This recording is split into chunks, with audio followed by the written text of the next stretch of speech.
Innal hamdalillah nahmaduhu wa nasta'inuhu wa nastaghfiruh wa na'udzu billahi min shururi anfusina wa min sayyiati a'malina. Man yahdihillahu fala mudhillalah wa man yudlil fala hadiyalah. Ashhadu an la ilaha illallah wahdahu la syarikalah wa ashhadu anna Muhammadan abduhu wa rasuluh. Ya ayyuhalladzina amanu taqullaha haqqa tuqatih wa la tamutunna illa wa antum muslimun. Ya ayyuhan nasu taqu rabbakumul ladzi khalaqakum min nafsin wahidah wa khalaqa minha zawjaha wa batha minhuma rijalan katsiran wa nisaa'a.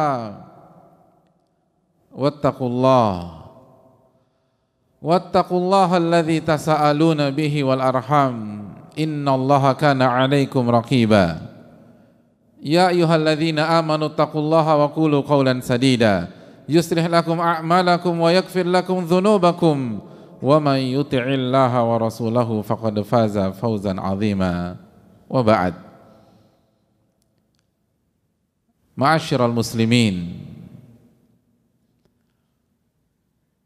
tidak ada kata yang pantas untuk kita ucapkan di pembukaan khutbah Jumat kali ini kecuali kalimat meminta pertolongan kepada Allah Subhanahu wa taala agar Allah senantiasa menolong kita.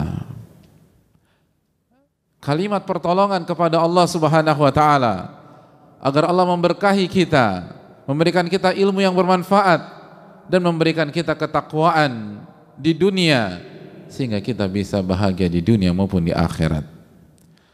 Sebagaimana marilah kita membuka khutbah singkat ini dengan memuji dan memuja Allah Subhanahu wa taala atas segala nikmat yang Allah berikan kepada kita. Nikmat yang kita tidak mungkin bisa hitung, tidak bisa kita kalkulasikan. Wa in ta'uddu ni'matallahi la tuhsuha. Dan apabila kalian ingin menghitung-hitung nikmat Allah, kalian tidak akan bisa menghitungnya. Ayat ini berlaku dalam kondisi normal maupun dalam kondisi pandemi. Wa in ta'uddu ni'matallahi la tuhsuha. Dan jika kalian ingin menghitung nikmat Allah, kalian tidak akan bisa menghitungnya. Oleh karena itu bersyukurlah kepada Allah Subhanahu wa taala. Karena bagi yang bersyukur, dia akan mendapatkan janji Allah Subhanahu wa taala, la azidannakum, aku akan tambah nikmat tersebut. Namun bagi yang melupakan nikmat tersebut dan lupa bersyukur kepada Allah Subhanahu wa taala, maka ia mendapatkan ancaman, inna adzabi lasyadid. Ketahuilah azabku sangat pedih. Ma'asyiral muslimin yang semoga Allah muliakan. Sebagaimana marilah kita mengucapkan salawat dan salam kepada junjungan kita, Nabi kita, Rasul kita, Sayyidina Muhammadin sallallahu alaihi wasallam, beserta para keluarga, para sahabat, dan orang-orang yang istiqomah berjalan di bawah naungan sunnah beliau sampai hari kiamat kelak. Ma'asyiral muslimin yang semoga Allah muliakan, dalam kondisi pada hari-hari ini semua sepakat kondisi ini tidak mudah bagi kita. Dan bagi banyak orang semakin memburuk dan semakin memburuk. Maka ada sebuah konsep yang harus kita camkan. Ada sebuah hadis Nabi SAW yang harus kita baca, harus kita dengar, dan harus kita resapi, dan menjadi pegangan kita di antara pegangan-pegangan yang lain ketika kita mendapatkan kondisi tidak normal, kondisi sulit, kondisi berat, kondisi penuh ujian dan masalah seperti hari-hari ini. Ma'asyiral muslimin yang Allah muliakan, dalam sebuah hadis yang dibawakan atau diriwayatkan oleh Abu Hurairah, bahwa Rasul sallallahu alaihi wasallam bersabda, beliau berbicara tentang musibah di dunia, beliau berbicara tentang ujian dan kesulitan. Beliau menyampaikan, innal ma'unata ta'til abda minallah ala qadril mu'nah. Sesungguhnya pertolongan itu datang kepada seorang hamba dari Allah Subhanahu wa taala. Pertolongan datang kepada hamba dari Allah Subhanahu wa taala, itu tergantung mu'nahnya seorang hamba tersebut. Apa itu mu'nah, hadirin? Mu'nah berarti kebutuhan, sebagaimana mu'nah juga berarti syiddah, kesulitan dan ujian seorang hamba. Nabi kita SAW ingin menjelaskan kepada kita bahwa pertolongan Allah akan berikan kepada kita, pertolongan Allah akan kirim kepada kita, pertolongan Allah akan kasih kepada kita sesuai dengan kebutuhan kita dan sesuai dengan kesulitan kita, sesuai dengan masalah-masalah hidup kita, sesuai dengan krisis yang kita hadapi. Innal ma'una ta'til abda minallahi ala qadril mu'nah. Sesungguhnya pertolongan itu Allah akan berikan kepada seorang hamba sesuai dengan kesulitan dan masalah yang sedang ia hadapi. Dalam riwayat yang lain, Nabi SAW mengatakan, tanzilul ma'unatu minas sama' ala qadril mu'nah. Pertolongan Allah akan turunkan dari langit kepada seorang hamba sesuai dengan tingkat kesulitan dan masalahnya. Oleh karena itu, ma'asyiral muslimin yang Allah muliakan, apabila masalah yang kita alami bisa kita deskripsikan dengan angka, lalu keluar angka 70%, maka pertolongan pasti 70%. Apabila masalah yang kita hadapi hari-hari ini 80%, maka pertolongan akan datang 80%. Pertolongan tidak akan datang 79,009% atau 79,9%. Lalu 1% ketinggalan atau 0,1% ketinggalan. Karena itulah ma'asyiral muslimin yang Allah muliakan, ketika sedang terkena musibah, ketika terkena masalah dan ujian, maka kita harus benar-benar mencamkan bahwa ujian dan pertolongan berjalan paralel, ujian dan pertolongan berjalan bersamaan, bersama garis lurus. Tidak mungkin ujian meninggalkan pertolongan, tidak mungkin masalah meninggalkan pertolongan, karena Allah lah yang memberikan kita ujian, sebagaimana Allah juga yang memberikan kita pertolongan. Ma'asyiral muslimin yang Allah muliakan,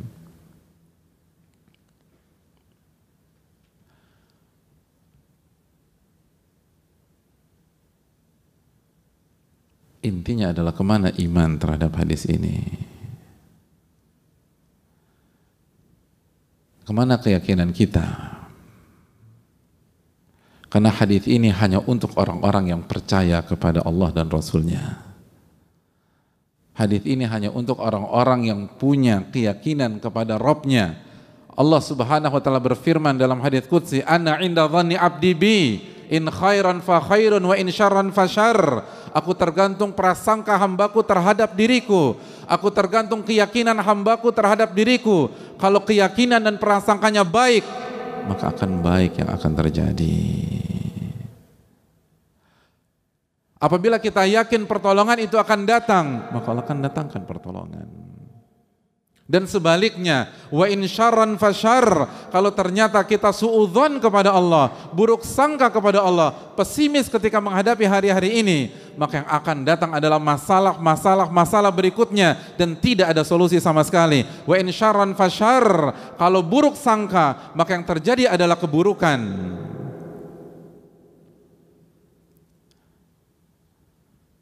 Ma'asyiral muslimin yang Allah muliakan, pertolongan itu datang sesuai dengan tingkat kesulitan. Tapi siapa yang mau kembali kepada Rabbul Alamin? Siapa yang bersegera sujud kepada Allah Subhanahu wa taala? Siapa di antara kita yang yakin bahwa pertolongannya bukan di perusahaannya, bukan di makhluk A, bukan di makhluk B, bukan di manusia A, bukan di manusia C? Wa fis sama'i rizqukum wa ma tu'adun, dan di atas langitlah rizki kalian dan apa yang dijanjikan untuk kalian, kata Allah Subhanahu wa taala. Siapa di antara kita yang ketika ada masalah langsung mengingat Rabbul Alamin? Begitu ada masalah, yang dia ingat adalah bukan masalahnya tapi pertolongan Allah Subhanahu wa taala. Siapa di antara kita yang langsung mengambil air wudhu lalu sujud 2 rakaat karena dia yakin kepada firman Allah Subhanahu wa taala, "Wasta'inu bis sabri was shalah." Minta pertolongan kepada Allah dengan sabar dan salat. Hadirin yang Allah muliakan, ketika Nabi kita sallallahu alaihi wasallam menjelaskan bahwa pertolongan akan Allah turunkan dari langit sesuai dengan tingkat kesulitan dan tingkat masalah yang kita hadapi, bukankah itu pesan besar bahwa yang memberikan pertolongan bukan makhluk, yang memberikan pertolongan adalah Rabbul makhluk dan Allah Subhanahu wa taala. Lalu kemana kita dalam konsep ini? Kenapa yang ada di benak kita adalah hubungi si A, hubungi si B, pergi ke sana dan pergi ke sini. Seluruh arah kita tuju kecuali arah kepada Rabbul Alamin Subhanahu wa taala. Buktinya tidak ada khusyuan di dalam salat kita. Buktinya tidak ada tambahan rakaat dalam malam-malam ini. Mana air mata taubat kepada Rabbul Alamin? Mana rintihan Rabbirzuqni atau Rabbi tuba alayya? Pertolongan datang dari Allah, maka mintalah kepada Rabbul Alamin. Perbanyaklah ibadah, perbanyaklah istighfar, perbanyaklah taubat. Pertolongan datang dari langit, jamaah. Bukan dari teman atau kolega atau klien kita yang kaya raya tersebut. Pertolongan datang dari yang punya alam semesta. Maka kenapa konsentrasi kita fokus pada perusahaan kita? Apakah saya di layoff atau tidak? Itu yang bikin kita rusak. Karena kita salah meminta pertolongan. Karena kita meminta pertolongan kepada pihak yang tidak bisa kasih kita pertolongan. Urus diri dia sendiri saja, sibuk dan ribetnya minta ampun dalam kondisi pandemi seperti ini. Lalu kita ngemis-ngemis kepada orang-orang itu. Dan di waktu yang sama kita lupa mengemis kepada Rabbul Alamin. Walillahi mulkus samawati wal ard. Dan milik Allah kerajaan langit dan bumi. Kemana ayat itu di dalam hati kita?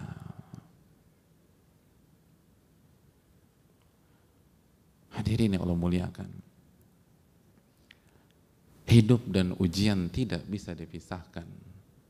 Kalau Allah tidak uji kita dengan pandemi, Allah akan uji kita dengan varian ujian yang lain. Allah Subhanahu wa taala berfirman dalam Al-Baqarah, "Am hasibtum an tadkhulul jannata wa lamma ya'tikum mathalul ladzina khalau min qablikum." Apakah kalian berpikir Anda akan masuk surga?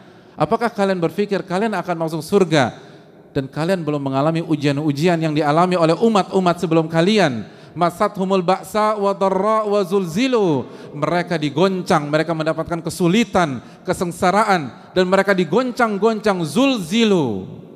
Mereka mengalami ujian seperti mengalami gempa bumi dalam kehidupan mereka, zulzilu.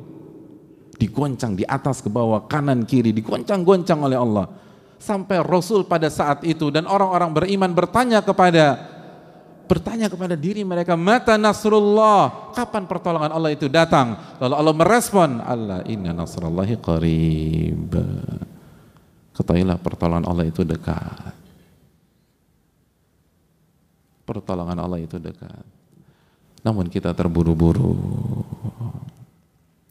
Nabi SAW mengatakan, walakinnakum qaumun tasta'jilun. Nabi SAW bersabda, tapi kalian adalah kaum yang selalu ingin terburu-buru. Ibadah nggak ditingkatkan, tapi ingin keluar dari masalah tersebut. Para ulama mengatakan, Anda ingin sukses, tapi Anda tidak melewati dan menapaki jalan kesuksesan. Inna safinata lam tajri alal yabas. Perahu itu tidak berjalan di atas daratan. Pertolongan datang dari Allah. Itu sabda Nabi kita SAW jika kita masih percaya dengan Nabi kita. Itu sabda Nabi kita SAW yang Allah firmankan dalam surat An-Najm ayat 3, wa ma yantiqu 'anil hawa in huwa illa wahyun yuha. Nabi tidak berbicara dengan hawa nafsunya, tapi wahyu yang Allah wahyukan kepada beliau. Dan di antara wahyu tersebut, pertolongan didatangkan dan diturunkan sesuai dengan tingkat kesulitan. Tingkat kesulitan 70%, pertolongan 70%. Tingkat kesulitan 80%, pertolongan 80%. Tingkat kesulitan 90%, pertolongan 90%. Tingkat kesulitan 99%, pertolongan datang 99%.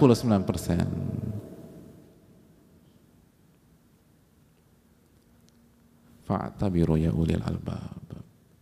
Maka ambil pelajaran bagi orang-orang yang mampu berpikir jernih. Aqulu qouli hadza wa astaghfirullah li wa lakum.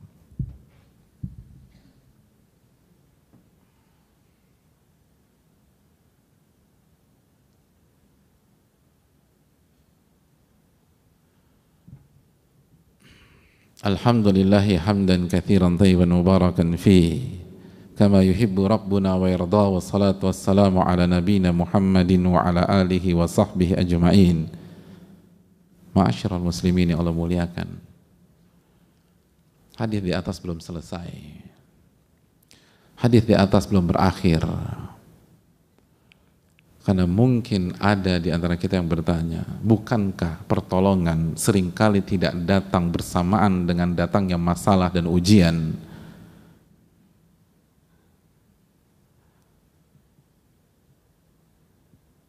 Dan itu yang saya alami sendiri. Ma'asyiral muslimin, Nabi SAW melanjutkan hadisnya dengan mengatakan, wa anna sabra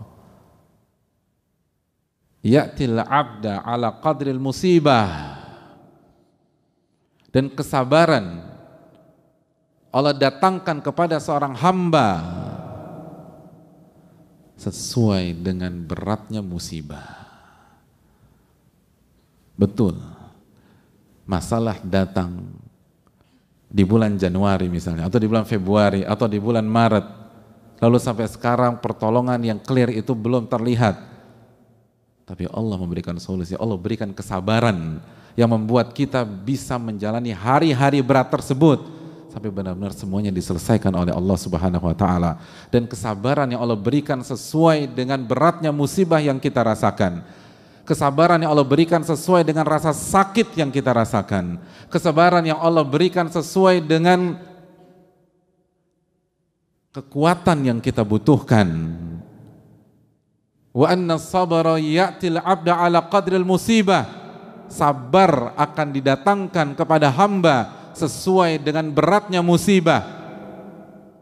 Ini menunjukkan bahwa tidak ada alasan dan tidak ada pintu masuk untuk pesimistis. Tidak ada alasan dan tidak ada pintu masuk untuk lemah, untuk galau, untuk putus asa, karena semua diberikan oleh Allah Subhanahu wa Ta'ala. Dan diberikan, bahasanya itu dikasih, datang dari langit. Maka tidak ada alasan untuk tidak pede dengan diri kita sendiri.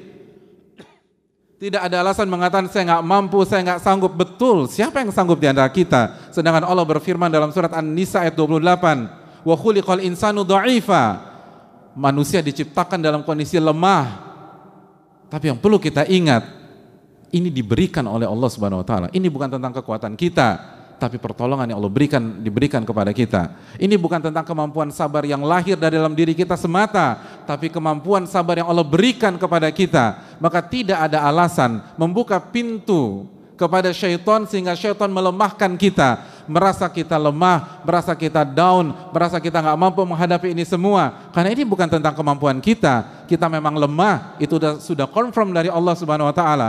Tapi kita dikasih kekuatan untuk sabar dari Allah Subhanahu wa Ta'ala, dan Allah nggak mungkin bohong, Allah nggak mungkin keliru, Allah tidak mungkin mempermainkan kita. Alif Lam Mim, dzalikal kitabul la raiba fihi hudal lil muttaqin. Alif Lam Mim, kitab ini tidak ada keraguan sama sekali. Yang disampaikan adalah hak, tidak boleh diragukan dan tidak ada keraguan sama sekali. Sebagai petunjuk bagi orang-orang yang bertakwa. Dan Allah menyatakan demikian, bahwa kesabaran akan didatangkan sesuai dengan beratnya musibah. Artinya tidak ada alasan untuk pesimis seberat apapun masalah yang kita hadapi.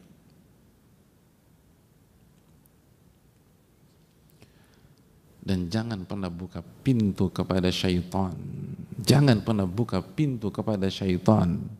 Karena seluruh pesimisme itu datang dari syaitan. Allah berfirman tentang syaitan di dalam Al-Baqarah ayat 268, asyaitanu ya'idukumul faqra wa ya'murukum bil fahsya. Syaitan selalu menjanjikan kalian kefakiran dan terus kefakiran. Lalu dia akan mengajak Anda melakukan kekejian. Semua pesimis, semua kelemahan, semua keputusasaan itu datang dari syaitan. Makanya ketika salah satu ulama terbaik dunia pada hari ini, Syekh Muhammad bin Muhammad Mukhtar Shinkiti, ditanya tentang masalah ini, beliau katakan seluruh pesimisme, seluruh rasa lemah, seluruh ketidakpercayaan diri, seluruh pertanyaan dalam diri kita, bisakah saya melampaui ini semua? Bisakah saya menghadapi ini semua? Itu dari syaitan, dari syaitan, dari syaitan. Separah apapun kondisi kita, walaupun itu gara-gara ulah kita, walaupun itu gara-gara dosa-dosa kita, karena bisa jadi kita mengatakan, tapi Pak Ustadz, ya, saya terjatuh ke dalam jurang ini karena dosa-dosa saya sendiri, karena kesalahan fatal yang saya lakukan, karena maksiat. Betul, memang betul maksiat akan menjerumuskan kita, tapi apakah itu kartu mati? Tapi apakah itu membuat kita putus asa? Makanya jamaah sekalian, di dalam ayat di atas Al-Baqarah 268 ada kelanjutannya. Setelah Allah mengatakan syaitan membuat engkau merasa fakir terus dan menjanjikan kefakiran dan terus kefakiran, Allah lanjutkan, wallahu ya'idukum magfiratan minhu wa fadla, dan Allah menjanjikan ampunan darinya dan karunia darinya. Itu menunjukkan kalaupun kita dapat masalah karena kesalahan kita sendiri, jangan pernah putus asa, jangan pernah pesimis, karena Allah menawarkan ampunan buat kalian. Yang menawarkan pintu buntu atau jalan buntu hanya syaitan, hanya syaitan. Dan Rabb kita yang mengatakan hanya syaitan. Rabb kita menawarkan ampunan dan karunia. Maka jalan mana yang akan kita pilih? Mana ucapan mana yang kita percaya? Bisikan-bisikan mana yang kita ikuti? Oleh karena itu jamaah sekalian, fa inna ma'al usri yusra, inna ma'al usri yusra. Sesungguhnya bersama kesulitan ada kemudahan, bersama kesulitan ada kemudahan. Dan Allah juga katakan dalam surat Talaq, wa yaj'al ba'da usri yusra, wa yaj'alallahu ba'da usri yusra. Dan Allah jadikan setelah kesulitan kemudahan. Oleh karena itu, marilah kita meyakini sabda Nabi kita sallallahu alaihi wasallam dan tanamkan optimisme di dalam diri kita. Nabi SAW mengatakan, yu'jibunil fa'lu, aku sangat kagum dengan optimisme. Umat Rasul SAW adalah umat yang penuh rasa optimis karena nabinya senang dengan optimisme. Dan beratnya ujian, bukankah tanda cintanya Allah kepada kita? Bukankah cintanya Allah kepada kita ditunjukkan dengan Allah menguji kita? Innallaha idza ahabba qauman ibtalahum. Allah itu kalau cinta kepada seorang hamba atau sebuah kaum, Allah akan uji kaum dan hamba tersebut. Oleh karena itu, semangatlah, optimislah, dan kembalilah kepada Allah Subhanahu wa taala, karena pertolongan datang darinya, bukan dari makhluk. Dan hendaknya kita perbaiki sholat kita, puasa kita, zikir kita, doa-doa kita, dan jaga hubungan kita dengan Allah, dan katakan tidak pada maksiat walaupun kondisi memang tidak mudah dan cukup sulit, karena sekali lagi maksiat yang akan menghancurkan kebahagiaan kita di dunia dan di akhirat.